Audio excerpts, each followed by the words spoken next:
I'm flying around the country in a helicopter, meeting incredible people from all different walks of life, and I'm listening to their stories. On today's flight, we left from Reno, Nevada in the early morning. We flew over the Sierra Nevada mountains, enjoying the magnificent views as we came down into the Sacramento Valley. Our first destination was the U.S. Coast Guard Air Station Sacramento, where we spent the morning recording multiple videos. They should all be uploaded to YouTube later this week, so make sure you check them out. After visiting the coasties, we had the opportunity to fly with Jaspreet of Minority Mindset, discussing with him how he started in social media and how he grew his audience into millions of happy subscribers. Loading up into the helicopter, I handed the controls over to lead pilot Dennis so that I could focus on the discussion.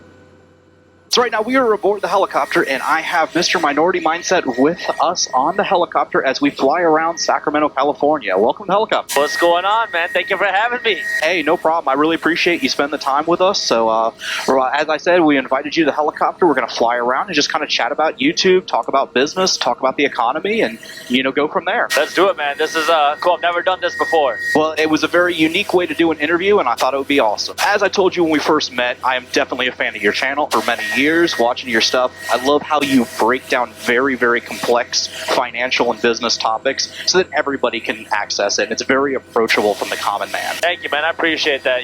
Like I was telling you just a minute ago, I didn't grow up learning about money or entrepreneurship or investing. To me, the only thing that I was told was go to school, get a job, become a doctor, and save a lot of money. Yeah, and while that's still good advice as a general thing, but it's so nice that how you break down the topics, and everybody from any background is capable of investing in the stock market, being able to start a business. And what type of advice do you have for someone that maybe they're just getting out of high school and they're looking, what their options are? Do they want to go to college? Do they want to start a business? What type of suggestions do you offer for them? Well, especially when you're young, when you're out of high school, this is the time for you to explore. Try as many things as possible. Go out and do as many things. I mean, you don't have to go to college. If you want to build a business, you don't necessarily need college. But I had a lot of fun in college. I loved college. Right. For me, I got the most value from college, not in the classroom, but with everything that I did when I was at college. Like I was hosting, I started an event planning company when I was in college. I met a bunch of people when I was in college. I had so much fun in college. So there's a lot of things that you can do in college that's not in the classroom, and I think that's what a lot of us do, is we limit ourselves thinking our education ends at the classroom. But that's really where it only begins. That's the perfect way to say it. That's where it begins. Obviously, you do need to focus and not just party the entire time in college, but it's the connections that you make there that really make things work for you. Absolutely. And, it's all about exploring and trying things, because you don't know what you like, you don't know what you're passionate about until you do it. And your passion's going to change. What I was passionate about 10 years ago is not what I'm passionate about today. And so as you mature, you just need to try things, and the more you do, the more you'll learn. And you just have to be willing to put yourself out there. And be willing to fail. And that's the thing that I see a lot of times, is people are so afraid of failure that, yes, failure, it sucks. It does. I failed before. Everybody's failed. Every successful person in the world has failed countless times. But it's going out there, being willing to do that. And I think that's part of the information and the vibe that you give on your channel, that, hey, go out there, explore, try something different. If it doesn't work, hey, it was a lesson learned, and you know how to do it better next time. Yeah, and I think, failure has to do with a couple things. One is seeing the disappointment in others. And second is just the cost, the time and money that you put in. Definitely. So if we talk about the cost first, the time and money that you put in, it's a lesson. Everything that I started by failing. The first event planning, my company, the first event that I did was a complete flop. The first time I started Minority Mindset, we got scammed. My Instagram got hacked. When I started my stock company, I was scammed. But I learned something from every single thing that I did. And I was able to leverage that to kind of build something else. Like Minority Mindset was started because I was scammed in a different company that I was running. If it wasn't for that scam, I would have never started making videos about how to start a business and manage your money and not get screwed over the way that I was. Exactly. And you learned it the hard way, and you're able to take that information and share it so that hopefully people will make the same mistakes and kind of learn from that. Exactly. And then, when it comes to disappointment, that's tough, because for me, I grew up being told that I needed to become a doctor, and that not only would it bring financial success, but it would bring pride to the family. Right. It's something that was ingrained in my mind, that I have to go out and become become a doctor. And then when I decided not to do that, I mean, it brought so much disappointment to your family, to my family, to everybody in the community, and that was hard. But for me, it was fuel. It was my motivation, where I know I want to do something bigger. I know what I want. People just don't have the same vision that I have. Just give me some time, and you know, if you can turn that to fuel and use that to kind of power you as you go through things, and then you know that, hey, I've already disappointed the family once, but I see the drive in myself, and I know where I'm going, and they'll see it too. I just need to get there. Absolutely, you just gotta go out and prove them wrong. You know, for me, it wasn't until I was on the news, my parents got a call. I saw your son on the news last night, and they were like, "Oh no, what did he do?" He did something wrong. Yeah, but they were like, "No, his business is doing really well." And they were like, "What? What are you talking about?" And it was then, once they started getting that praise, that they immediately changed, and now they're huge supporters. But you have to go out and prove it, and it's a lot of hard work. It's a lot of learning, but the education is what's so important, where it's not just the classroom. You got to go out and be willing to learn. You got to be willing to try things. You have to be willing to do things, and you have to be willing to learn from your mistakes. Yeah, and the key is willing to try it. Is you can go to college, you can get your MBA, you can learn all of these skills, but if you're not willing to actually apply them, and I've seen that a lot of times, that there's very, very well-educated individuals that are far smarter than I am, and they have the education, they have knowledge, but they just don't go out and do anything with it. Absolutely. You know, that willingness to take risks, it's priceless, because there's doers and there's people that don't, and the doers are the ones that get rewarded. Exactly. Why? It's because they were willing to take that risk. Right, exactly. So now you mentioned you had a business that made it on the news that your family found out about. Which business was that? That was my sock company that I told you about. It was a company that I ran towards the end of my college career. When I launched it, we were scammed by a fake marketing company. I lost a few $1,000s, and I was so irritated that I started making videos on a platform called Udemy under this course, How to Launch a Business Without Getting Screwed Over. Okay. And the alias was Minority Mindset. And I sold it for like $7. I didn't really care about making money. It was more just putting that information out there so others. Exactly. Okay. And then people saw that, and they were like, "Wow, this is really cool. Could you start a social media page?" And I said, "Okay, sure." So I started putting the same stuff on Instagram, and on Instagram, then I would get all these DMs of people saying, "Hey, could you please create a longer post? Maybe create a blog so we can learn more." Now, English is my second language. So I was like, no, you don't want me to create a blog because I'm not the best writer, but I can talk. So I went on to YouTube. Right. And I never really thought much of it. I didn't even know how to monetize my videos. I was just making videos for fun. And slowly we started to grow. And then we hit 100,000 subscribers. And that's when I had to make a decision. Do I want to continue with the other business ventures that I was working on, or pursue this? My other business ventures are profitable. Minority Mindset, not so much. But I loved what I was doing with Minority Mindset. So I decided to pursue Minority Mindset, even though I didn't know how we were going to make money. Then we continued to grow. Now, Minority Mindset has become a much bigger brand. It's become my personal brand, but I've been using it to leverage some of my other businesses. Like one of them being Market Briefs, which is a financial newsletter company. Because financial education is so difficult for so many people to understand. Right. Where if you turn on CNBC, Wall Street Journal, Forbes, if you don't understand, you don't really know what they're talking about. They see a whole bunch of stuff scrolling across the screen, and like the Dow was up, the Nasdaq, the S&P. Well, what does all that mean? Especially if you're young, you're trying to figure things out, and even if you're not young, if you don't have a finance background, you don't have a finance degree, you're probably not going to know what these things mean. Exactly, because it's not taught to you in school, whether public school, private school. They usually don't teach these things, and unless you basically had a mentor, either a family member or a friend, like me growing up, YouTube didn't exist. So none of this information was out there unless you knew somebody that was already successful. Exactly.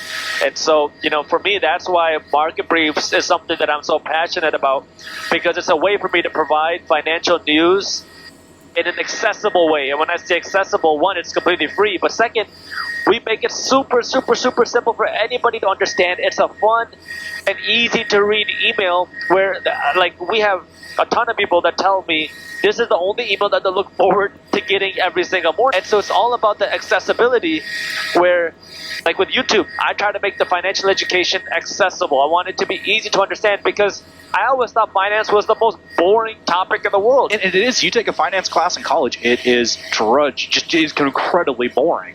They sit there in front of a whiteboard and explain what the time value of money is and all these complex formulas. But instead, make it relatable. Like, what does that mean? What is inflation? Like, this is affecting everyday people, but most people have no idea what it is. Exactly. And so they're becoming broker every single day because and they don't realize it. And it's because, like the system doesn't teach them these skills. And like you said, you put on, it doesn't matter which program you watch, Fox Business, CNBC, whatever, they're just talking about a whole bunch of buzzwords that if you're in the industry and you're in the know, you know it. But you're able to provide that same level of information and break it down so just the average person, doesn't matter, it's not saying that somebody's stupid, they just don't understand that specific topic. Most of us don't grow up with rich parents Exactly. who teach us about money. Exactly. And so, if your parents don't know, your grandparents don't know, how are you going to learn?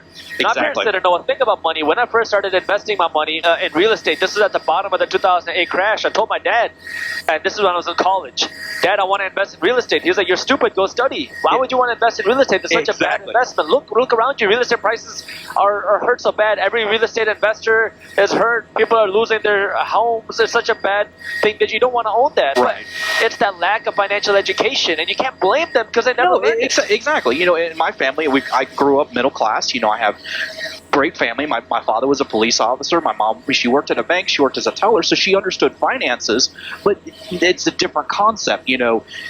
They knew how to add numbers together. They knew how to make a budget and stuff like that, but didn't necessarily have the investment knowledge because it wasn't common for a middle class family to do those types of things. There's a difference between being able to punch numbers and build wealth. Exactly. And there's a level of risk involved. There's a level of education involved, and these are things that 99% of us don't grow up learning. And that's what that's why I love YouTube, because it decentralizes education. And everybody can access it. Anybody can access it. You can learn whatever you want from whoever you want. If you don't like the way that I look, the way that I talk, you can watch somebody else. And nobody, you're not offended, you don't care, you just move on. And Exactly. I mean, you can watch and learn whatever it is that you want. And so for me, it's an opportunity to spread that education because, I see my parents work their butt off. They were immigrants from a state in India called Punjab. Came to this country with very little, and they worked very hard, and we never had to worry about where our next meal was going to come from. We grew up, in a good home, right? In that sense, but and they worked very hard for that. But if you can learn how to make money work for you, and not saying that you have to work less, because running a business is still a very complicated task, but it's something that, at least from my perspective, I don't mind putting in those hours in something that you really love doing, and then you get rewarded very nicely from it. Exactly. I mean, it's a matter of just understanding what it is that you want and knowing how to be able to get it. Because most of us just see people who are successful and we say, oh, that's impossible for somebody like me. Or he was lucky. Or he was born into it. Exactly. Yeah. And I agree. Unfortunately, some of it is ignorance. Some of it's jealousy that, they were successful because they must have cheated or they must have done something. No, they had the skills. They had the knowledge. And, like I said, I've been a fan of your channel for a while that, you break that down so that everybody can access it and understand in very simple ways so that people can make money. And they don't have to even start a business, maybe just a little stock investing or maybe buying a second home and renting it out. There's so many different opportunities in this country. You just need to go out there and try something. Yeah, I mean, we're in a very lucky time to be alive because, one, not only is education so much easier to access, but investing is so much more accessible as well because you have so many apps. Exactly. You can start investing with as little as $100. So yeah, there's so many, without mentioning any specific brands, but there's so many, like you said, there's apps.